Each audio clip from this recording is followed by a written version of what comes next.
ஸ்டாலின் முடிவு பண்ணக்கூடாது, எடப்பாடி முடிவு பண்ணக்கூடாது, மக்கள் முடிவு பண்ணணும். மக்கள் முடிவு செய்து விட்டார்கள். அண்ணன் விஜய் அவர்கள் தான் தமிழ்நாட்டின் முதலமைச்சர்.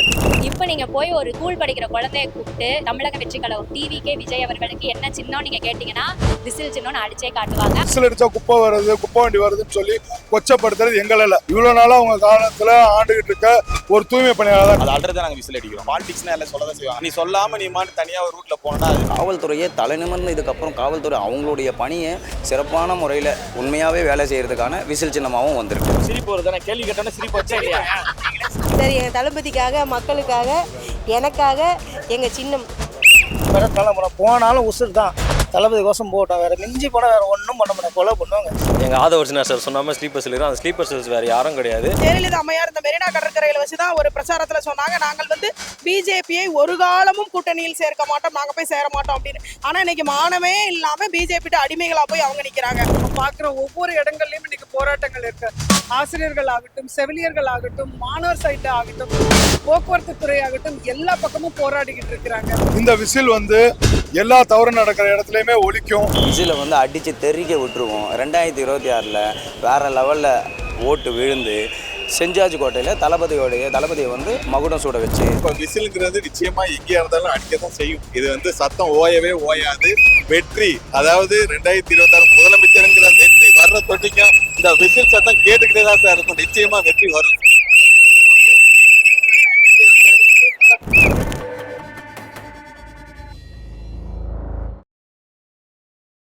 அறிமுகப்படுத்த வேண்டிய சின்னமோ ரீச் பண்ண வேண்டிய சின்னமோ எங்க சின்னம் கிடையாது. ஏற்கனவே பாமர மக்கள்கிட்ட ரீச் ஆன சின்னம் தான் விசில். ஒவ்வொரு பாமர மக்கள் வீட்லயும் இருக்கிற குக்கர் சத்தமாகட்டும், ஒவ்வொரு கண்டக்டர் ஊதுற விசில் ஆகட்டும், ஒவ்வொரு பிளேயர் ஊதுற விசில் ஆகட்டும், எல்லா இடத்துலையுமே ஊதிட்டு இருக்கிற விசில் தான். இன்னைக்கு நடந்துட்டு இருக்க அராஜக ஆட்சியையும் ஆணவத்தையும் அழிக்க வந்த விசில். 4.25 வருடமா வெளியிடாத அறிவிப்புகளை கடைசி 80 நாட்கள்ல வெளியிடுறாருன்னா மக்கள் ஒன்றும் முட்டாள் கிடையாது. அறிவிப்புகள் வெளியிடட்டும், அவர் என்ன கொடுத்தாலும் எங்க மக்கள் வாங்கிக்கிடுவாங்க. ஆனா ஓட்டு டிவி கேக்கு தான் போடுவாங்க. அதாவது முதல் மாநாட்டிலேயே அண்ணன் விஜய் அவர்கள் தெளிவா சொன்னாங்க, எந்த ஒரு கூட்டணியும் இல்லாமல் நாங்கள் தனியாக ஆட்சி அமைப்போம், அதே நேரத்தில் எங்களை யாராவது விரும்பி வந்தால் ஆட்சி அதிகாரத்தில் அவங்களுக்கு நாங்கள் பங்கு கொடுப்போம் அப்படின்னு சொல்லி. இன்னைக்கு நாங்கள் தனியாக ஆட்சி அமைக்க வேண்டிய சூழ்நிலை வந்தாலும் நாங்கள் தனியாக ஆட்சி அமைப்போம், மக்களோட கூட்டணியோடு கண்டிப்பாக வெற்றி பெறும். ஜெயலலிதா அம்மையார் இந்த மெரினா கடற்கரையில் வச்சுதான் ஒரு பிரச்சாரத்தில் சொன்னாங்க, நாங்கள் வந்து பிஜேபியை ஒரு காலமும் கூட்டணியில் சேர்க்க மாட்டோம், நாங்கள் போய் சேர மாட்டோம் அப்படின்னு. ஆனால் இன்னைக்கு மானமே இல்லாமல் பிஜேபிட்ட அடிமைகளாக போய் அவங்க நிற்கிறாங்க. திமுக அதே மாதிரி தான். இன்னைக்கு சேர்த்த கூட்டணிகள், நிறைய கூட்டணிகள், நாங்கள் திமுக கூட கூட்டணியே வைக்க மாட்டோம்னு சொன்னவங்க தான் இன்னைக்கு போய் நிற்கிறாங்க. அப்படி எந்த ஒரு அடிமைத்தனத்தையும், ஒரு அதிகாரத்துக்காக போய் அடிமையா நிக்கிற தனத்தையும் எங்கள் அண்ணன் விரும்ப மாட்டார். நாங்க மக்களோட கூட்டணி இருக்கோம், எங்களுக்கு மக்கள் இருக்காங்க, மக்களோட சப்போர்ட் இருக்கு, நாங்க வின் பண்ணுவோம். இது ரொம்ப ஒரு மகிழ்ச்சியான தருணம். ஏன்னா எங்களோட தமிழக வெற்றி கழகத்துக்கு விசில் சின்னம் அறிவிச்சிருக்காங்க.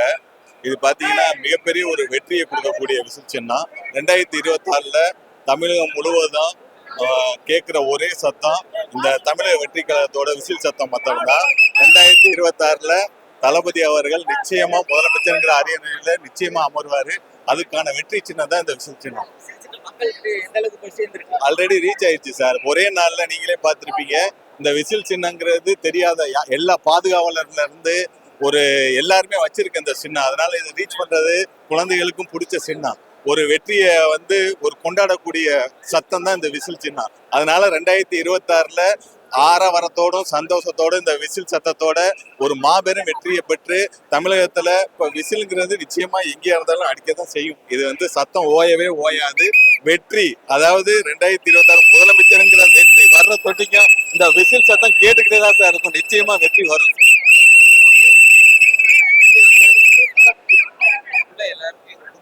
நிச்சயமா சார், நாங்க ஆல்ரெடி ஒற்றுமையா தான் இருக்கோம், அதுல எந்த டவுட்டும் கிடையாது. இன்னமும் எல்லாரும் சேர்ந்து ஒற்றுமையா இந்த 2026 மக்களோட சக்தியோட துணையோட நாங்க எதிர்கொண்டு 2026 நிச்சயமா 234 தொகுதியில வெற்றியை பெறுவோம். சார் அவருக்காண்டிதான் உழைச்சிக்கிட்டு இருக்கோம். இப்பவும் ஒரே தம்பி எல்லாருமே என்னோட முழு மூச்சா உழைங்க அப்படின்னு சொல்லியிருக்காரு. நிச்சயமா உழைப்போம். அவரை முதலமைச்சர் ஆகிறதுக்கு உழைச்சிக்கிட்டே தான் இருக்கும். விசில் சின்னமா அறிவிச்ச 5வது நிமிஷத்திலேயே மக்கள்கிட்ட போய் சேர்ந்துருச்சு. ஸ்கூல் குழந்தைங்கள்ல இருந்து பள்ளியில இருக்கிற வாத்தியார்கள் முதற்கொண்டு அந்த மாதிரி எல்லா வகையான மக்கள்கிட்டையும் ரீச் ஆயிடுச்சு. மார்க்கெட்டு, பஸ் ஸ்டாப்பு இருக்கிற எல்லா இடத்துலையும் ரீச் பண்ணிட்டாங்க. நம்ம கழக தோழர்களும் 5வது நிமிஷமே சுவர் விளம்பரத்துல இருந்து சோஷியல் மீடியா போஸ்டர்ஸ்ல இருந்து எல்லாமே போட்டுட்டாங்க.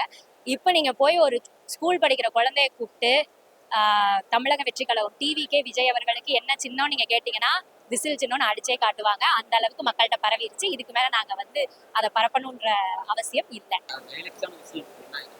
ஹைலைட்டான விஷயம்னா மக்களோட மட்டும்தான் கூட்டணி. முதல் மாநாட்டுல இருந்து கட்சி தொடங்கினதுல இருந்து என்ன நிலைப்பாட்டுல இருந்தோமோ அந்த நிலைப்பாட்டுல இருந்து சற்றும் மாறாத கட்சி தமிழக வெற்றி கழகம்ன்றதை உறுதிப்படுத்தி இருக்காரு. அறிஞர் அண்ணா அவர்கள் சொன்னது போல மக்களிடம் சென்று கத்துக்கணும் அப்படிங்கிறத திரும்பவும் அறிவுறுத்தியிருக்காரு. எஸ்ஐஆர் பணி நடந்த போதே வீடு வீடா மக்கள்கிட்ட சென்று என்ன பண்ணணும், எப்படி ஃபில் பண்ணணும்ன்றதை நம்ம கழக தோழர்கள் ஹெல்ப் பண்ணாங்க. அதே போல ஒவ்வொரு பூத் வாரியா இனி திரும்ப இன்னும் மின்னல் வேகத்துல வேலைகள் நடக்கும். 2026 ஆட்சி அமைக்கிறது. குக்கர் விசில் இருக்கு அப்படின்றாங்கன்னா, இப்போ முன்னாடிதான் சொன்னேன், குக்கர் விசில் இருக்குன்னா குக்கர் விசில் சரியா வேலை செய்யலைன்னா வெடிச்சிரும். அதனால அவங்க கூட்டணியில விசில் சரியா இருக்கா இல்லையான்றதை அவங்க பாத்துக்கிறட்டும். இந்த விசில் மக்களுக்கு ஆபத்து இல்லாத விசில், ஒரு கொண்டாடுறதுக்காக யூஸ் பண்ற ஒரு விசில், ஒரு தப்பு நடக்கும்போது தட்டி கேட்கிற விசில், ஒரு திருடங்கள் வரும்போது அலர்ட் பண்ற ஒரு விசில், இப்ப மக்களை இந்த கொள்ளை அரசிட்ட இருந்து காப்பாத்துற ஒரு விசிலாதான் இந்த விசில் பார்க்கணும். தளபதி ஒரே நோக்கம் தான் சொல்லியிருக்காரு, எல்லாருக்கும் எல்லாம் கிடைக்கணும்னு சொல்லி. மக்கள் எல்லாருக்கும் அடிப்படை உரிமைகளான கல்வி வசதி, சாலை வசதி, மருத்துவ வசதி, இது போன்ற எல்லா வசதிகளும் நான் ஏற்படுத்தி தருவேன். தளபதி அடிப்படை வசதிகளை கொடுப்பேன்னு சொல்லியிருக்காரு. அது கண்டிப்பா மாற்றும். அண்ணன் அவர்கள் வேங்கை வயல்ல சைலண்டா இருந்தாரு. இன்னும் எவ்வளவோ பிரச்சனைகள். நான் மதுரையில கொடிக்கம்பம் நடுறதுக்கு விசிகா தோழர்கள் எவ்வளவு கஷ்டப்படுறாங்கன்றத கண்கூடா பார்க்க முடியுது. ஆனா அதுலலாம் சைலண்டா இருந்தாரு. இதே அவங்களே பாஜக கூட கூட்டணி அமைச்சவங்க தான். அது வரலாற்றுக்களை நாங்க சரி பண்ணிட்டோம் அப்படின்னு ஆளூர் சாணவசனம் பேசுறாங்க. ஆனா இங்க என்ன ஈடி பிரச்சனை வந்தாலும் உடனே டெல்லிக்கு போறதுதான் திமுக. அவங்களோட இருந்துட்டு பாஜக பி டீம் மத்தவங்களை பிளான் பண்றது நகைப்புக்குரியதா இருக்கு. இதே திரு கமல்ஹாசன் அவர்களை இவங்க பிஜேபியோட பி டீம் சி டீம் எல்லாம் பிராண்ட் பண்ணாங்க. இன்னைக்கு அவர் எங்க இருக்காருன்னு பாருங்க. அப்ப பிஜேபியோட பி டீம் அவங்க கிட்ட சேர்ந்துருச்சுன்னு சொன்னா ஒத்துக்குவாங்களா? அதெல்லாம் அண்ணன் அவர்கள் விமர்சனம் பண்ணணுன்றதுக்காக பண்றாருன்றதா நாங்க பார்க்கணும். தளபதியோட ஸ்பீச் எல்லாமே பார்த்தோம். எங்களுக்கு விசில் சின்ன எதனால கொடுத்தாங்க, அது எதனால இவ்வளவு வரவேற்கணும்னா, விசில்ங்கிறது ஒரு அர்த்தம் பாத்தீங்கன்னா ஒரு அலர்ட்னு தான் அர்த்தம். அது நல்ல விஷயமா இருக்கட்டும், கெட்ட விஷயமா இருக்கட்டும், எல்லாத்துக்கும் சொல்றது அந்த விசில் தான். அந்த விசில் சின்னத்தை எங்களுக்கு கொடுத்ததுல நாங்க ரொம்ப பெருமைப்படுறோம். அதை எங்க தளபதி வழியாவும் அவரு சொல்லும் போது ரொம்ப இது பண்ணுவோம். விசில் கேட்காத இடமே கிடையாது. எதிர்கட்சியாலும் சரி, ஆள் கட்சியா இருந்தாலும் சரி, அது ஸ்டேட் கட்சியா இருந்தாலும் சென்ட்ரல் கட்சியா இருந்தாலும் சரி, விசில யாராலுமே ஸ்டாப் பண்ண முடியாது. உங்களுக்கு அலர்ட் கொடுக்கறதுக்காண்டி நாங்க விசிலா வந்திருக்கோம். Be safe. பப்ளிக் ஃபுல்லாவே தெரியுமே, 2 நாள்ல விசில் பறக்காத இடமே இல்ல. தளபதி சொன்ன மாதிரியும் உள்ள இருக்க எங்க நிர்வாகிகள் சொன்ன மாதிரியும் விசில் அடிச்சா இப்ப என்ன பண்ணுவாங்க, போலீஸ்காரங்க விசில் ஊதக்கூடாதா? அதே மாதிரி பாத்தீங்கன்னா பஸ் கண்டக்டர் விசில் ஊதக்கூடாதா? நம்ம மேல உள்ளே ஒரு குற்றச்சாட்டு சொல்லியிருந்தாங்க. குப்பைகள் வரதுக்கு மட்டும் தான் விசில் அடிப்போம்னாங்க. அதேமே நம்ம அண்ணன் நல்லா சொன்னாங்க, குப்பைகளை நீக்கிறதுக்காக கொண்டு இந்த விசில் தான் எங்களோடதுன்னு இருக்கும். எல்லாம் வளர்ச்சி தானே, வளர்ச்சி இருக்கிற இடத்துலதான் ட்ரோல் இருக்கும். அவங்க எங்களை கண்டுக்காம இருக்காங்க. விசில் ஒரு பெரிய விஷயம் இல்லைன்னா ட்ரோல் பண்ண தேவையே இல்லை. வளர்ந்துட்டோம், பெரிய ஆள் ஆயிட்டோம், அவங்க ட்ரோல் பண்ணதான் செய்வாங்க. ஆக்சுவலா விசில் ரொம்ப எளிமையான சின்னம். இந்த விசில் யாரு கையில எல்லாம் இருக்குன்னு பாத்தீங்கன்னா, காவல்துறை, தூய்மை பணியாளர்கள், இரவு நேரத்துல ரோந்துக்கு போற அந்த ஒரு ஏரியாவோட குறுக்காவா இருக்கலாம், செக்யூரிட்டியா இருக்கலாம். இப்ப கடல்ல தத்தளிக்கிற மக்களுக்கு உலக அளவுலேயே SOS அந்த மீட்பு குழுவினர் பயன்படுத்தக்கூடிய ஒரு கருவி இந்த விசில் தான். ஸோ இந்த விசில் ரொம்ப எளிமையா, எப்படி எங்க தளபதி விஜய் அவர்கள் எளிமையா எல்லா மக்களோட வீட்லயும் போயிருக்காரோ, அதே மாதிரிதான் அந்த விசில் சின்னமும் ரொம்ப எளிமையானவங்கள்ட்டயா போயிருக்கு. இதை கடந்த காலங்கள் ஆட்சி செய்த அதிமுகவினாலேயோ திமுகவினாலேயோ ஏற்றுக்கக்கூடிய முடியாத சூழல்ல இருக்கனால இந்த விசில் சின்னம் எங்க எளியவர்கள்ட்ட போய் சேர்ந்துருமோங்கிற ஒரு பதஷ்ட நிலையில தான் அவங்க இதை ரொம்ப கொச்சப்படுத்தி இருக்காங்க. அவங்க குப்பையால விசில் அடிச்சா குப்பை வருது, குப்பை வண்டி வருதுன்னு சொல்லி கொச்சப்படுத்துறது எங்களால. இவ்வளவு நாளா அவங்க காலத்துல ஆண்டுகிட்டு இருக்க ஒரு தூய்மை பணியாளர் தான். இந்த கொரோனா காலத்துல கஷ்டப்பட்டு எல்லா குப்பைகளையும் ஓய்வு இல்லாம அழைச்ச ஒரு இவங்கனால மட்டும்தான் அந்த தூய்மை பணியாளர்கள் தான் அவங்க கொச்சப்படுத்தி இருக்காங்க. நாங்க யாரையும் கொச்சப்படுத்த விரும்பல, நாங்க யாரையும் இது பண்ண வரல. நாங்க மக்களை காப்பாற்றக்கூடிய ஒரு முதன்மை சக்தியா தான் பாக்குறோம். இந்த விசில் எல்லா தவறு நடக்கிற இடத்துலயுமே ஒலிக்கும். இந்த தமிழக வெற்றி கழகம் 234 தொகுதியிலுமே ஜெயிக்கும் அப்படிங்கிற ஒரு நம்பிக்கையில இருக்கும். இப்படி நேற்று மக்கள்லாம் மகிழ்ச்சியா இருக்காங்கன்னு சொல்லி அவராகவே நினைச்சுக்கிட்டு சொன்னாரோ, அதே மாதிரி மக்கள் மறுபடியும் திமுகவுக்கு வாக்குகள் சொத்துன்னு முடிவு பண்ணாங்க அவராகவே நினைச்சுக்கிறாரு. அதனால திமுகனால மகிழ்ச்சியா இருக்க திமுக மட்டும்தான், மக்கள் இல்ல. தமிழக வெற்றி கழகம் என்னைக்கு ஆட்சிக்கு வருமோ அன்னைக்கு மக்கள் எல்லாருமே உண்மையான மகிழ்ச்சியோட இருப்பாங்க. இது எல்லாத்தையுமே நீங்க மே மாசத்துல பாப்பீங்க. தலைவர் ஸ்பீச்சு வேற லெவல். அவர் பேசினாலுமே அது மாசாக தான் இருக்கும். இன்றைக்கி நம்மளுடைய அந்த விசில் சின்னத்தை வேற அறிமுகப்படுத்தி இருக்கிறாரு. விசில் அடித்து கொண்டாடிட்டோம். தமிழக வெற்றி கழகத்தோடைய நாங்கள் தோழர்கள் மட்டும் இல்லாமல் தமிழக மக்கள் எல்லாருமே சேர்ந்து ரொம்ப இன்றைக்கி ஒரு மகிழ்ச்சி பெருத்தில் இருக்கிறாங்க. விசில் எந்த அளவுக்கு மக்கள்கிட்ட வந்து ரீச் ஆயிருக்கு? மக்கள் எல்லாருமே இதை எதிர்பார்த்துட்டு இருந்தாங்க. தமிழக வெற்றி கழகத்துக்கு வந்து இன்றைக்கி வந்து ஒரு அவங்க எதிர்பார்த்ததோடைய ஒரு மிகப்பெரிய அளவில் வந்து மக்களோட மனசில் பிடிச்சதுனால இதுக்கான சின்ன எண்ணங்கள் என்னென்ன வரும். ரெண்டாவது நம்மளுடைய இந்த பாசிசமும் பாயாசமாக இருக்கா இல்லைங்களா, அவங்க 2 பேருமே இவங்க இது வரைக்கும் கொடுத்துட்ருக்க அந்த இடையூறு எல்லாம் பார்த்துட்டு இந்த சின்னத்தை முடுக்கிறதுக்காகலாம் இவர் என்னென்னலாம் பண்ணுவாங்கன்னு எதிர்பார்த்தாங்க. அதெல்லாம் தாண்டி இன்றைக்கி வந்து ஒரு தேர்தல் ஆணையத்தின் மூலயமா யாரோ ஒருத்தர் தமிழகம், ஏன்னா ஒவ்வொரு கடைக்கோடி மகனுக்கும் அவனுடைய அந்த உள்ளுணர்வுன்றது ஒன்று இருக்கும் இல்லையா. அவங்க தேர்தல் ஆணையத்துடைய நிர்வாகிகளாக கூட இருக்கலாம், ஊழியர்களாக கூட இருக்கலாம். நல்ல முறையில் இதெல்லாம் தாண்டி எத்தனை சோதனைகளை தாண்டி இன்றைக்கி சாதனையாக எங்கள் கையில் விசில் வந்திருக்கு. விசிலை வந்து அடித்து தெறிக்க விட்டுருவோம். 2026 வேறு லெவலில் ஓட்டு விழுந்து செஞ்சாஜ் கோட்டையில் தளபதியை வந்து மகுடம் சூட வச்சு தமிழகத்தை தலைநிமிர்த்து தமிழக மக்களை எல்லாருமே தலைநிமிர்க்க வச்சு. விசில் அடித்தா குப்பை வண்டி தான் வரும் அப்படின்னு சொல்கிறாங்க. சரியான வார்த்தை. அரசியலில் இருக்கிற குப்பையை தூர்வார துப்புரவு தொழிலாளர்கள் கையில் இருக்கிற விசில் சின்னமாக இது வந்திருக்கு. நடத்துனர் மக்களை வந்து பேருந்தில் எப்படி நடத்துகிறாரோ அந்த மாதிரி தமிழக மக்களை நல்ல வழியில் நடத்தி கொண்டு போகிறதுக்காக இந்த விசில் சின்னம் வந்திருக்கு. அவங்க சரியான முறையில் தேர்ந்தெடுத்து தான் இதை கொடுத்துருக்குறாங்க இந்த விசில் சின்னத்தை. ஸோ அதனால் ஒவ்வொரு மக்களையும் வழி நடத்தி கொண்டு போகிறதுக்குன்னு ஒரு இன்னொன்று முக்கியமான விஷயம், இந்த திருட்டு திராவிட முன்னேற்ற கழகர்கள்லாம் அவங்களுடைய திருட்டெல்லாம் ஒழிக்க காவல்துறையை தலைநிமிர்ந்து இதுக்கப்புறம் காவல்துறை அவங்களுடைய பணியை சிறப்பான முறையில் உண்மையாகவே வேலை செய்கிறதுக்கான விசில் சின்னமாகவும் வந்திருக்கு. விமர்சனம் செய்கிறது வந்து பொதுமக்கள் கிடையாது. விமர்சனம் செய்கிறது வந்து இந்த 200 ரூபாய்க்கும் குவார்ட்டர் பிரியாணிக்கும் அதுக்காக வரவங்க தான் விமர்சனம் செய்கிறவங்க இருக்காங்க. ஏதாவது இப்போ அதுக்கான அரசியல் அவங்கள சார்ந்த ஆதாயம் தேடி பிழைப்பு நடத்துகிறவங்க, அரசியலை பிழைப்பாக நடத்திட்டு இருக்கவங்க இருக்காங்க இல்லைங்களா. இந்த விடியல் அரசுன்னு சொல்லி விடியா அரசு நடத்திட்டு இருக்காரு இல்லைங்களா நம்மளுடைய தமிழக முதல்வர் மு.க. ஸ்டாலின் அவர்கள். இந்த மறைமுக பாசிச பாயாச உறவுகள், கள்ள உறவுகள் இருக்கு இல்லைங்களா, அவங்க வேணால் அந்த மாதிரி பேசிகிட்டு இருக்கலாம், அதுக்கு ஏதாவது காசு கொடுத்தாங்க. மற்றபடி பொதுமக்கள்லாம் வந்து ஒவ்வொரு நாட்களையும் எதிர்பார்த்துட்டு இருக்காங்க. ஏன்னா இங்கே பாருங்கள், நம்ம பேசிகிட்டு இருக்க காலகட்டங்கள் கூட சூரியன் மறைஞ்சிச்சு. ஃபுல்லாக வந்து ஒரு செழிப்பான ஒரு தமிழகமாக வந்து இருந்துகிட்ருக்கு. இது வந்து இதுக்கப்புறம் வந்து அந்த சூரியனுடைய அஸ்தமன காலமாக போச்சு. ஸோ பசுமையான தமிழகம் 2026 தளபதி அவர்களோட தலைமையில் வரும். யார் மகிழ்ச்சியாக இருக்காங்க? மகிழ்ச்சியாக இருக்கிறாங்கன்னா கண்டிப்பாக அது வந்து முதல்வர் சார்ந்த அவங்களுடைய குடும்பத்தினர் வந்து ரொம்ப மகிழ்ச்சியாகவே இருக்கிறாங்க. அதற்கு தேவையான அடுத்து ஒரு 10 தலைமுறைகள் உட்காந்து சாப்பிட்ற அளவுக்கு கூட நல்லா சேர்த்து வச்சுட்டாங்க. அவர் ஊழல் அமைச்சர்லாம் உங்களுக்கு நல்லா தெரியும். அவருடைய குடும்ப சொத்துக்கள்லாம் எடுத்து பார்த்தோன்னா எத்தனை தலைமுறை அடுத்து வந்து வரும்னு அந்த மாதிரி அவங்க மகிழ்ச்சியாக இருக்கிறாங்க. அவங்களுடைய சார்ந்தவர்கள் வந்து மகிழ்ச்சியாக தான் இருக்கிறாங்க. நாங்கள் என்றைக்கு இந்த தமிழக வெற்றி கழகம் வந்து ஆரம்பித்தாங்களோ தலைவர் அவர்கள் வந்து எங்களை எடுத்த உடனே இந்த அரசியல் வந்து ஈடுபடுத்தலை. படிப்படியான முறைகளில் வந்து ஒவ்வொருத்தரையும் ஈடுபடுத்தி அந்த ஒரு அரசியல் நெறிமுறைகள் கொடுத்து பண்ணியிருக்காரு. ஸோ அதுக்கான ஆயத்தங்கள் மக்களுடைய சேவைகள் அந்தந்த இதுவில் நாங்கள் போய் ஒர்க் பண்ணுறது இதெல்லாம் சார்ந்து மக்களே அவங்களுடைய மனநிலை மாறி அவங்களே தமிழக வெற்றி கழகத்துக்கு வாக்களிக்கிறதுக்கு தயாரான நிலையில் வந்துட்டாங்க. ஸோ அதனால் இவங்க கோட்டெல்லாம் சொல்கிற காலகட்டங்கள்லாம் முடிஞ்சு போச்சு. அப்போ ஒரு வெற்றிடமாக இருந்தது. இன்றைக்கி வெற்றி தலைவர் வந்திருக்க இடமா இருக்கு இல்லையா. ஸோ அதை சார்ந்து எங்களோட வெற்றி கழகத்தின் சார்பாக நாங்கள் மக்கள்கிட்ட ஒவ்வொரு மாவட்டம் வாரியாகவும் நாங்கள் எடுத்துகிட்டு போயிட்டு அதற்கான தேவையை நாங்கள் பூர்த்தி பண்ணி கொடுத்துட்ருக்கோம். அதனால் மக்களும் மாற்றத்திற்கான இது வந்து எதிர்பார்த்துட்டு தான் இருக்காங்க. எல்லாம் ரசிகர் மனப்பான்மையில் இருக்காங்க அப்படின்னு ரசிகர் மனப்பான்மையில் இருக்காங்கன்னா, அதாவது எங்கள் தலைவர் வந்து சினிமா துறையில் இருக்கிறப்ப அவர் வந்து அது ஒரு ரசிக்கிறது ஒரு தவறான விஷயம் கிடையாது, ரசிக்கிறோம். அந்த ரசிகனை அடுத்து ஒரு அரசியல் மையப்படுத்தி அவர் கொண்டு வராரு. அவங்க எதை வச்சு வந்து அரசியல் அவங்க வந்து இன்னும் அரசியல் தெரியல அப்படி அறியாமையில் இருக்காங்கன்றது சொல்ல முடியாது.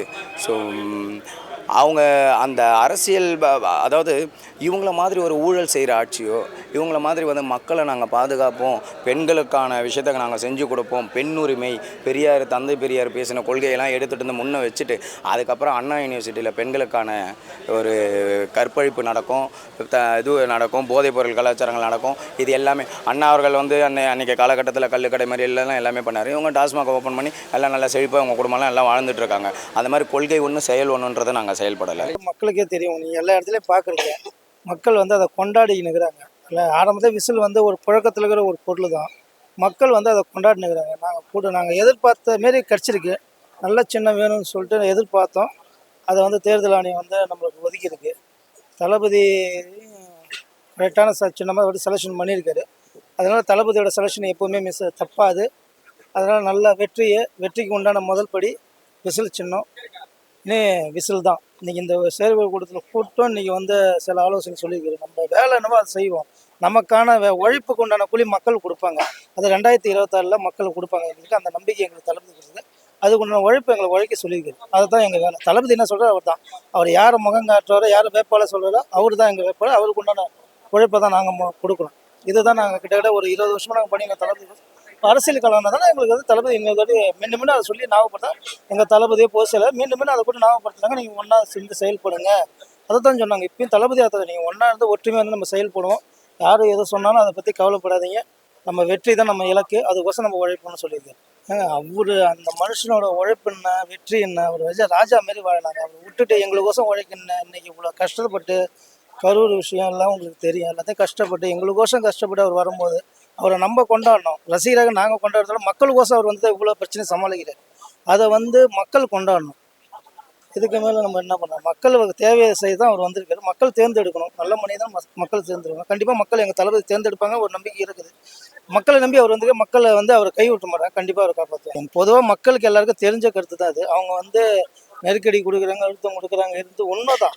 அதெல்லாம் பார்த்து எங்கள் தளபதி பயப்படுற ஆள் கிடையாதுல்ல. தளபதியோட விசுவாசியாக நாங்களும் அதை பார்த்து பயப்பட மாட்டோம்ல. இப்போ நாங்கள் ஒரு தொகுதியில் இப்போ நம்ம பாண்டிச்சேரியிலேருந்து வந்துருக்கோம்னா நாங்கள் ஒரு தொகுதியில் இருக்கோன்னா மாற்று கட்சிக்காரங்க எங்களை மிரட்டுவாங்க, பேசுவாங்க, பணம் பலத்தை காட்டி எங்களை மாய்க்குவாங்க.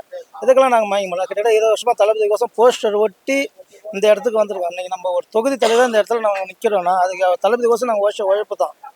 இதெல்லாம் நாங்கள் தளபதிக்கோசம் பண்ணியிருக்கோம். அதனால் அதை கட்டிலாம் எங்களை ஒன்றும் பண்ண முடியாது. மிரட்டாலும் போனாலும் உசுறு தான்.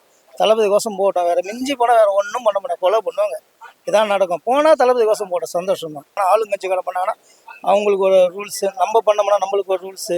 நாங்கள் வைக்கக்கூடாது போகக்கூடாதுன்றாங்க. நாங்கள் நம்ம தளபதிக்கோசம் நாங்கள் வச்ச காசில் முயற்சி பண்ணி எங்களால் முடிஞ்சு அவங்க 100 பேனர் வைப்பாங்க. ஒரு மாநாடுக்கு ஒரு பட்சத்துக்கு எங்களால் முடிஞ்சு ஒரு 4 பேனர் வைப்போம். அதே வைக்கக்கூடாதுன்றாங்க. அதெல்லாம் அவங்களோட பயம் வந்துருச்சு அவங்களுக்கு. ஏற்கனவே தளபதியை பார்த்து எல்லாம் நடுங்கி மத்தியிலும் சரி மாநிலத்திலும் சரி எல்லாம் நடுங்கி போயிருக்கிறாங்க. அதனால் அவங்களுக்கு அந்த பயம் இருக்குது. இருந்தாலும் எங்களுக்கு மக்கள் பணியை எங்கள் தளபதி எங்களை சிறப்பாக செய்ய சொல்லி இப்போ கூட்டு எங்களை இன்னும் கொஞ்சம் தெம்பு ஊட்டி அனுப்பிச்சிருக்காரு. இன்னும் போய் களை பண்ணி இன்னும் தீவிரமாக நடக்கும். கண்டிப்பாக தளபதி 26 எதிர்பார்க்கலாம். மற்ற கட்சிகளை காட்டிலும் நம்ம கட்சியோட விசில் சின்னம் அறிவித்த அடுத்த ஒரு அரை மணி நேரம் 1 மணி நேரத்துக்குள்ளவே செவர்களெல்லாம் விசில் சின்னம் வரையப்பட்டது. அதை பார்த்துருப்பீங்க சமூக வலைத்தளம் நிறைய இடங்களில். ஸோ விசில் சின்னம் வந்து எங்களுக்கு கிடச்சிது ஒரு பெரிய சப்போர்ட்டாக பார்க்குறோம். ஆல்ரெடி நாங்கள் எதிர்பார்த்ததை விட அதிக அளவில் விசில் சின்னம் வந்து மக்களிடத்தில் ஒரு வரவேற்பையும் மக்களிடத்தில் போய் சேர்ந்துருக்கு. அதே மாதிரி விசில்ன்றது வந்து ஒரு சாதாரணமான விஷயம் இல்லை. It's kind of emotion. அந்த விசில் சத்தம் எல்லாருக்கெல்லாம் கிடைக்காது. தளபதி கிடச்சிருக்கு. இப்போ தமிழக வெற்றி கழகத்தையும் கிடச்சிருக்கு. ஸோ அதை நாங்கள் ஒரு பெரிய ஃபார்ச்சுனாக பார்க்குறோம். இப்போ விஜய் அவர்கள் மேடையில் பேசும்போது கூட எச்சரிக்கையாக இருக்கணும் அப்படின்ற விஷயங்களை வந்து சொல்லியிருந்தாரு. கள்ள ஓட்டு போட்டுருவாங்க அப்படின்லாம். ஆமாம். அது எந்த கலத்தில் அப்படி இருக்காங்க கள்ள ஓட்டு? ஏன் புதுசாக கேட்குறீங்க? பத்திரிகையாளர் உங்களுக்கு தெரியாதுங்களா? கள்ள ஓட்டு தான் அப்படி அந்த மாதிரி கள்ள ஓட்டுகளை போட்டு தான் இறந்து போனவங்க ஊரில் இல்லாதவங்க அவங்க ஓட்டெல்லாம் போட்டு தான் ஆட்சி அமைக்கிறாங்க. கள்ள ஓட்டு இல்லாமல் இத்தனை நாள் நடக்குது. அந்த மாதிரி ஒரு விஷயங்கள் இதுக்கப்புறம் 2026 தமிழக வெற்றி கழகம் அரசியலில் கால் எடுத்து வச்சதுக்கப்புறம் அப்படி ஒரு நடக்கக்கூடாதுன்னு தான் ஒரு பெரிய அடித்தளத்தை போட்டிருக்காரு. அந்த ஃபவுண்டேஷன் ரொம்ப ஸ்ட்ராங்காக இருக்குது. பிஎல்எஸ் எல்லாம் ரொம்ப ஸ்ட்ராங்காக இருக்கும். எங்கள் பிஎல்எஸ்லாம் ஸ்ட்ராங்காக ஒர்க் பண்ணுறாங்க. ஸோ இதுக்கப்புறம் எங்கள் பிஎல்எஸ் உட்கார இடத்துல கள்ள ஓட்டுகள் விடுறதுக்கான வாய்ப்புகள் மிக மிக மிக மிக குறைவு. இதில் ஸ்டாலின் அவர்கள் மீண்டும் திமுக ஆட்சி தான் வரும் அப்படின்னு சட்டமன்றத்தில் பேசுகிறாரு. மக்கள் முடிவு பண்ணிட்டாங்க அப்படின்னு சொல்கிறாரு. எந்த மக்கள் முடிவு பண்ணிட்டாங்கன்னு அவர் சொல்கிறாரு? எனக்கு புரியலைங்களே. எதை வச்சு சொல்கிறாரு? சட்ட ஒழுங்கு வச்சு சொல்கிறாருங்களா? சட்ட ஒழுங்கு சீர்கெட்டு போயிருக்கு அதை வச்சு சொல்கிறாருங்களா மக்கள் முடிவு பண்ணிட்டாங்கன்னு சொல்லிட்டு? பெண்கள் பாதுகாப்புனாலே என்னன்ற ஒரு கேள்விக்குறிக்கு ஆளாகப்பட்டது தமிழ்நாடு. அதை வச்சு சொல்கிறாருங்களா? திருப்பம் திமுக வந்து ஆட்சி அமைக்கும்னு சொல்லிட்டு எதை வச்சு சொல்கிறாரு தெரியலீங்களே. ஊழல் குற்றச்சாட்டு அவர் துறையில் இருக்கிற எல்லா அமைச்சர்கள் மேலேயும் ஊழல் குற்றச்சாட்டு இருக்குது. எதை வச்சு சொல்கிறார் அவர்? பகல் கனவு. கண்டிப்பாக அது பலிக்காது. திமுகவினர் என்ன சொல்கிறாங்க அப்படின்னா திமுகவுக்கும் அதிமுகவுக்கும் தான் போகிறாங்க, மற்ற கட்சிகளுக்கெல்லாம் இல்லை அப்படின்றாங்க. இல்லைங்க, நம்ம ஆல்ரெடி சொன்னது தான். நாங்கள் வந்து கூட்டணி கட்சிகள் வரவங்களை இருக்கறவங்க விரித்து உங்களை அரவணைக்கிறோம், வாங்க எங்களோட வாங்க, உங்களுக்கு ஆட்சியில் போங்க அதிகாரத்தில் போங்க தளபதி சொல்லியிருந்தார். ஆனால் கூட்டணி கட்சிகளை நம்பி நாங்கள் அரசியலுக்கு வரல. தமிழக வெற்றி கழகம் எங்கள் தளபதி அவர்களும் சரி எங்கள் தலைவர் கூட்டணி கட்சிகளை நம்பி அரசியலுக்கு வரல, மக்களை நம்பி வந்திருக்காரு. ஆனால் இங்கே இருக்கக்கூடிய நீங்கள் நல்லா பார்த்தீங்கன்னா இந்த திராவிட கட்சிகள் பார்த்தீங்கன்னா முழுக்க கூட்டணியை பேஸ் பண்ணி, கூட்டணின்னு என்ன, இப்போ ஒரு கட்சி அவங்க செலவு பண்ணுற பணம் அதே மாதிரி அவங்க கூட வந்து ஒரு 10 கட்சி வருது, அதிமுக கூட ஒரு 8 கட்சி வருது. அந்த மாதிரி அவர்களோடு சேர்ற அரசியல் கட்சிகளை மட்டும்தான் நம்பி வராங்க. அப்படி வரவங்க ஒருபோதும் ஜெயிக்க முடியாது. நாங்கள் முழுக்க மக்களை நம்பி வரோம். எங்களோட கூட்டணி மக்களோட தான். 100% தமிழக வெற்றி கழகம் மக்கள் கூட்டணியோட ஆட்சி அமைக்க 2026. மத்தியில் வந்து ஆளுங்கட்சியாக பாஜக இருக்குது, மாநிலத்தில் திமுக. அழுத்தம் விஜய்க்கு எந்த அளவுக்கு கொடுத்துருக்காங்க? அதான் சொல்லிட்டாரு, நீங்கள் பார்த்துருப்பீங்க, அந்த மீட்டிங்கில் சொன்னார். அவருக்கெல்லாம் அது அழுத்தமே கிடையாது, மக்களுக்கு தான் அழுத்தம். ஏன்னா பாரம்பரியமாக வந்து 75 ஆண்டுகால கட்சி, 50 ஆண்டுகால கட்சின்னு சொல்லி மக்களை மூல செலவு பண்ணி வச்சுருக்காங்க. அதுவும் இல்லாமல் இந்த மாதிரி ஒரு சூழல், அரசியல் சூழல் அமைந்திருக்கிற தமிழ்நாட்டில் புதுசாக ஒரு தலைவர் வராரு. அதாவது புதுசாக கிடையாது, இந்த ஃபீல்டுக்கு அவர் பழசு தான். அரசியல் தலைவராக, அதாவது சோஷியல் சர்வீஸ் பண்ணுறது அவர் பழசு தான். கடந்த 20 ஆண்டு காலமாக மேலே பண்ணிட்டு தான் இருக்கார். அரசியல் தலைவராக இப்போ உள்ளே வராருன்னும் போது அவ்வளோ சீக்கிரம் அவர் வரவிட மாட்டாங்க. அவருக்கு சப்போர்ட் பண்ணுறவரையும் சப்போர்ட் பண்ண விட மாட்டாங்க. அது மக்களுக்கு அழுத்தமாக இருக்கும். எங்கள் தலைவருக்கு இதெல்லாம் அழுத்தமே இல்லை. அதோட ஒரு பெஸ்ட் ரிசல்ட்டை 2026 எலெக்ஷன் ரிசல்ட் மூலிமா பார்ப்பீங்க. எல்லா கட்சியிலையுமே இயங்கிட்டு இருக்காங்க. கண்டிப்பாக ஆமாம் இருக்கிறாங்க சார், உண்மையாகவே ஸ்லீப்பர் செல் இருக்காங்க. எங்கள் ஆதவர்ஜினா சார் சொன்னாமல் ஸ்லீப்பர் செல் இருக்காங்க. அந்த ஸ்லீப்பர் செல்ஸ் வேறு யாரும் கிடையாது. நான் ஒரு ஸ்லீப்பர் செல். எங்கள் குடும்பத்தில் இருக்கவங்கலாம் திமுக ஓட்டு போட்டாங்க. நான் இன்றைக்கி டிவிகேக்கு தான் ஓட்டு போடுவேன். அவங்கள நான் மாற்றுறேன், நீங்கள் டிவிகேக்கு தான் ஓட்டு போடணும். அதாவது இதுக்கப்புறம் வரப்போகிற அடுத்த தலைமுறை பெண் குழந்தைகள் பாதுகாப்பாக இருக்கணும்னா திமுக ஓட்டு போடுங்க. இதுக்கப்புறம் அடுத்த தலைமுறை வர ஆண் பிள்ளைகள் போதை இல்லா தமிழகத்தில் வாழலாம், திமுக ஓட்டு போடாதீங்க, நம்ம டிவிக்கே ஓட்டு போடுங்கன்னு சொல்லி நான் மாற்றுறேன். நாங்கள் எல்லாருமே ஒரு ஸ்லீப்பர் செல் தான். விஜய் அண்ணாவுடைய பேச்சு எப்பயுமே அவர்களுடைய தொண்டர்களுக்கும் ரசிகர்களுக்கும் பெரிய ஒரு உத்வேகத்தை கொடுக்கறதா தான் இருக்கும். அதே மாதிரி தான் இன்னைக்கு செயல் வீரர்கள் கூட்டம் தமிழகத்திலிருந்து எல்லா இடத்துல இருந்தும் இன்னைக்கு செயல் வீரர்கள் ஒன்னா கூடி இருந்தாங்க.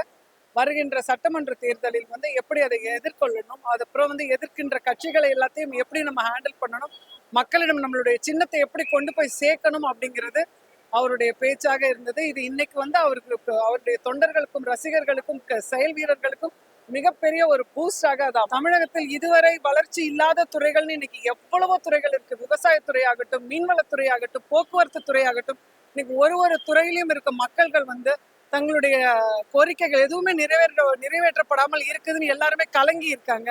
அது எல்லாமே அவர் வரும்போது நிச்சயமாக எல்லாமே ரெவென்யூ வரக்கூடிய டிபார்ட்மெண்ட்ஸ் எல்லாமே நல்ல வருமானத்தை கொடுத்து அவர்களுடைய வாழ்க்கை தரத்தை நிச்சயமாக மாற்றும் உயர்த்தும். நம்ம பார்க்குற ஒவ்வொரு இடங்கள்லயும் இன்னைக்கு போராட்டங்கள் இருக்கு. ஆசிரியர்கள் ஆகட்டும், செவிலியர்கள் ஆகட்டும், மாணவர் சைட்ல ஆகட்டும், போக்குவரத்து துறை ஆகட்டும், எல்லா பக்கமும் போராடிக்கிட்டு இருக்கிறாங்க. அப்படி இருக்கும்போது எதை வச்சு அவர் மகிழ்ச்சியாக இருக்கிறாருன்னு சொல்றாருன்னு தெரியல. அப்போ வந்து மக்கள் வந்து யோசிக்கிறாங்க எது பொய் எது உண்மை அப்படின்ட்டு. உண்மையான நிலவரம் என்னன்னு மக்களுக்கு தெரியுது. அவர்கள் ஒரு மாற்று அரசியலை கையில் எடுக்கணும்னு நினைக்கிறாங்க. அதனால அவங்க தேர்ந்தெடுக்கக்கூடிய சின்னம் வந்து நிச்சயமாக விசிலாகத்தான் இருக்கும். யாராலுமே குறை சொல்லப்படிய முடியாத ஆட்சி அப்படின்னா இத்தனை போராட்டங்கள், மக்களுடைய போராட்டங்கள் தொடர்ந்து நடந்துகிட்டு தான் இருக்குது. அவங்க சொன்ன வாக்குறுதிகள்லயே அவங்க நிறைய இதை நிறைவேற்றல. அப்போ யார் பொய் சொல்றாங்கன்றது மக்களுக்கு நல்லாவே தெரியும். மக்கள் வந்துட்டு எந்த சின்னம் வரும் அப்படின்னு சொல்லி எல்லாருமே ஆவலாக எதிர்பார்த்துட்டு இருந்தோம். ஆனால் நாங்கள் கேட்டது வந்து விசில் சின்னம். ஆனால் எங்களுக்கு வந்துட்டு தேர்தல் கமிஷன் வந்து எங்களுக்கு கேட்ட சின்னமே கொடுத்தது வந்து ரொம்ப சந்தோஷமாக இருக்குது. நாங்கள் இதுதான் வேணுன்றது எங்களுக்கு அப்படியே கிடச்சிருச்சு. அதனால் மக்களுக்கு வந்து குழந்தைங்கள்லேருந்து பெரியவங்க வரைக்கும் எல்லாருக்குமே இந்த விசில் சின்னம் வந்து இது சாதாரண ஒரு சின்ன பொருள். இது வந்து எல்லாருக்குமே பிடிச்ச விஷயம். குழந்தைங்க சும்மாவே விசில் வாங்கணும்னு சொல்லி சும்மாவே அடம் பிடிக்கும். நானே அப்படி தான், நானும் குழந்தைங்கள விசில்லாம் பார்த்தா எனக்கே சந்தோஷமாக இருக்கும். அதில் அடம் பிடிச்சி அதை எப்படியாவது வாங்கிடுவேன். அது ரொம்ப பொருள் விலை கூட கிடையாது. அதனால் வந்து விசில் சின்னன்றது குழந்தைங்கள்ந்து பெரியவங்க வரைக்கும் அது வந்து போய் சேர்ந்துடும். முக்கியமாக இந்த விசில் சின்னன்றது இப்போ எங்கள் தளபதின்றனால எல்லாமே எதிர்பார்த்துட்டு இருக்காங்க. இப்போ எல்லாருமே விசிலோடு தான் சுற்றுறாங்க. விசில் கழட்டவே மாட்டேது பாருங்க. எங்களுக்கு விசில்லாம் கொடுத்துருக்காங்க. இப்போ விசில் சின்னம் வந்துட்டு குழந்தைங்களுக்கு எப்போவுமே கையில் இருக்கும், நாங்கள் கொடுத்துருவோம். ஆனால் வந்து பெரியவங்களை டிஸ்டர்ப் பண்ணக்கூடாது, தூங்குறவங்களை எழுப்பக்கூடாது. இதெல்லாம் எங்கள் தளபதி சொல்லியிருக்காரு. ஆனால் குழந்தைங்களே பெரியவங்களே யாருமே வந்து கஷ்டப்படுத்தவோ காயப்படுத்தவோ, தூங்கும் போது எழுப்புறது இல்லை யாருன்னா போனாங்கன்னா அவங்கள பயமுறுத்துற மாதிரி பண்ணுறது இதெல்லாம் பண்ணக்கூடாது. விசில் சின்னன்றது நம்மளோட கட்சி சின்னம். இதை வந்து நீங்கள் ஓட்டு போடுங்க, அதுக்காக தான் இந்த விசில் சின்னம் கொடுத்துருக்குன்னு அதுவுமே எங்கள் தளபதி சொல்லியிருக்காரு. ஒரு குடும்பம்னால அப்பா ஒன்று சொல்லுவாங்க, பிள்ளை ஒன்று செய்யும், அது மாதிரி பிரச்சனைகள்லாம் இருக்கும். இப்போ என்னென்னா இப்போ முதல் நம்ம களத்தில் நிற்கிறோம். இப்போ எந்த பிரச்சனைகள் மக்கள் வந்துட்டு மனசை வந்து குழப்பினாலோ, யாருக்கு எந்த பிரச்சனை வந்தாலும் இந்த விசில் சின்னம் வந்து மக்கள்கிட்ட போய் சேரணும். அதுக்காக அவங்க மனசில் எந்த இது வேறுபாடு இல்லாமல் எல்லாம் அண்ணன் தம்பி மாதிரி இருந்து கட்சிக்குள்ளே எந்த பூசல் எதுவும் இல்லாமல் எந்த பிரச்சனை வந்தாலும் எல்லாம் ஒன்றா சேர்ந்து தளபதியை அந்த கோட்டையில் உட்கார வைக்கிறதுக்காக பாடுபடணும் அப்படின்னு சொல்லி நம்ம பொதுச் செயலாளர் சொல்கிறாரு. பெண்கள் ஆதரவு விஜய்க்கு எந்த அளவுக்கு இருக்கு? பெண்கள் ஆதரவு வந்துட்டு எப்பவுமே வந்துட்டு பெண்கள் வந்து என்ன பண்ணுறாங்கன்னா அண்ணா தம்பி கணவர் எல்லாமே நம்ம கூட இருக்கணும்னு நினைக்கிறாங்க. இப்போ எங்கள் தளபதி என்ன பார்க்குறாங்கன்னா அவங்களோட தம்பியாவோ அவங்களோட ஒரு அண்ணனாவோ ஒரு பிள்ளையாவோ ஒரு குழந்தையாவோ தான் பார்க்குறாங்க. ஏன் அப்படி பார்க்குறாங்கன்னா தளபதி வந்துட்டு வந்தாருன்னா பெண்களோட கஷ்டம் என்னன்னு தெரியும். நம்ம வீட்டில் ஒரு அக்காவுக்கு என்ன பிரச்சனை அது மாதிரி ஒரு ப்ரொடெக்ஷன் கொடுப்பாரு. எந்த ஒரு பிரச்சனைனாலும் உடனே வந்து ஒரு ரேப் நடந்தால் கூட போய் ஒரு போலீஸ் ஸ்டேஷன் கம்ப்ளைண்ட் கொடுக்க போனால் கூட அப்படியா அப்படின்ற மாதிரி தான் ஒரு மெத்தனமாக செயல்பட்டு இருக்காங்க. இப்போ எங்கள் தளபதி வந்தாருன்னா அங்கே ஒரு விஷயம் நடந்ததுன்னா அந்த கம்ப்ளைண்ட் எடுக்கலைன்னா அந்த காவல்துறையவே அவர் வந்து மாற்றிடுவார். எதுக்காக செய்கிறாருன்னா சட்ட ஒழுங்கு சீர்குலையக்கூடாது, மக்களுக்கு வந்து ஒரு நம்பிக்கை வரணும், காவல்துறை வந்து அவங்களுக்கு பாதுகாப்பு கொடுக்கணும் அப்படின்றதுக்காக தான் சொல்கிறாரு. அதனால் எந்த பெட்டிஷன் கொடுத்தாலும் அது எந்த பெட்டிஷனாகவே இருந்துட்டு போட்டுமே அது வாங்குங்க, என்ன பிரச்சனைன்னு கேளுங்க. இதெல்லாம் சொல்கிறதுக்கு தான் எங்கள் தளபதி வராரு, வேறு ஒன்றுமே இல்லை. மக்களுக்கு சேவை செய்யணுன்னு தான் வராரு. நீங்களும் ஸ்லீப்பர் செல்லா? ஆமாம், நான் ஸ்லீப்பர் செல் தான். எங்கள் தளபதி என்ன சொன்னாலும் நான் செய்வேன், அவர் சொல்லலாலும் செய்வேன். அவர் எப்போ சொல்ல போகிறாருன்னு காத்துக்கிட்டே இருப்பேன். அவர் சொல்லலாம் நான் செஞ்சுருவேன். நான் அது மாதிரி ஆள். நான் மட்டும் இல்லை, தமிழ்நாட்டு பெண்கள் எல்லாம், தமிழ்நாட்டு இல்லை இப்போ உலக பெண்கள் எல்லாமே தளபதிக்காக காத்துட்ருக்காங்க. தளபதியோட ரசிகைன்னு சொல்கிறத விட தளபதி இவ்வளோ பிரச்சனைகளை தாண்டி இது வரைக்கும் எப்படி இருந்தான்னு தெரில, இது வரைக்கும் வேணால் பார்த்துருக்கலாம். இந்த கரூர் சம்பவத்துக்கு அப்புறம் இப்படி ஆயிடுச்சு மக்களுக்கு, என் மக்களுக்கு இப்படி ஆயிடுச்சுன்னு அவர் பாதிக்கப்பட்டு அவர் மீண்டு இப்போ வந்திருக்காருன்ற போது நான் உட்பட ஒவ்வொரு மக்களுமே அவரை வந்து ரொம்ப பரவாயில்ல வந்துட்டாரு அப்படின்னு எப்படி இருக்க போறான்னு நினச்சி பயந்துட்டு இருந்தாங்க. தளபதி வந்துட்டாரு, இப்போ அவரை நாங்கள் வந்து விட மாட்டோம். இனிமேல் அவர் எப்பவுமே பேக் அடிக்க போகிறது கிடையாது. அவர் வந்து களத்தில் நிற்க போகிறாரு. அதுக்கு எது இருந்தாலும் அவர் சந்திக்க தயார். சரி, எங்கள் தளபதிக்காக, மக்களுக்காக, எனக்காக, எங்கள் சின்னம் ஏங்க நல்லது தானேங்க. குப்பை வரணுங்க. குப்பைங்களும் அவங்க தானே. அந்த குப்பையை அழுறது தாங்க நம்ம ஆதவர்ஜனா சொல்கிறது தான். குப்பையும் அவங்க தாங்க. அதை அழுறது தான் நாங்கள் விசில் அடிக்கிறோம். குப்பையை அள்ளி தூக்கி போட்டு போயின்னு வந்துருக்கிறோம். என்ன இதுல தாங்க இருக்கு. இப்போ எங்கள் பாலிடிக்ஸ்னா எல்லாம் சொல்ல தான் செய்வாங்க. நீ சொல்லாமல் நீ மாட்டு தனியாக ஒரு ரூட்டில் போனோன்னா அது வேஸ்ட்டு. நீ விமர்சனவே மேலே அதுக்கு நான் பதில் சொல்லணும்ல, அவ்வளோ வேற ஒன்றுமே இல்லை. ஆப்வியஸாக நீங்கள் உங்களுக்கு தெரியும், நம்ம நேருவாக இருக்கட்டும், பொன்முடியாக இருக்கட்டும், நம்ம இந்த 10 ரூபா நம்ம தலைவர் பாலாஜி அவராக இருக்கட்டும், எல்லாருமே நீங்கள் யோசிச்சு பாருங்க. திமுகவுக்காக அவங்க யாரு? திமுகவில் அவங்கள அசைக்க முடியுதா? எதனா பண்ண முடியுதா திமுகவில் அவங்க? ஆனால் அவங்க கூட்டணி வேணும், அப்போதான் அவங்களால ஜெயிக்க முடியும். அதனால நீ எவ்வளோ பதவிக்கு அங்கே மரியாதை கிடையாது. நீ பதவி சும்மா மேலே உனக்கு பதவி ஒன்று கொடுத்து வைக்கிறேன். ஏன்னா உன்னை வச்சு தான் என்னால் கலவர முடியும். மேயர் பிரியா வச்சு ஈஸியாக கலவரம் இல்லையா? மேயர் பிரியா எடுக்கிற முடிவு யார் எடுக்கிறாங்க? மேயர் பிரியா எடுக்கிறாங்க முடிவு சேகர்பாபு எடுக்கிறாங்க. இது ஒரு உதாரணம். நீங்கள் கேட்டது கொசுக்கு எப்படி போட்டு மூடியிருக்காங்கன்னு. இது சூப்பர் திட்டம். ட்ரைனேஜ் போட்டு மூடுறது ரொம்ப திட்டம். குப்பையில் எப்படி க்ளீன் பண்ணும்போது திருப்பி கிழிக்கணும், எல்லாத்தையும் கிழிச்சு திருப்பி நம்ம பண்ணிக்கிட்டே இருக்கணும். அது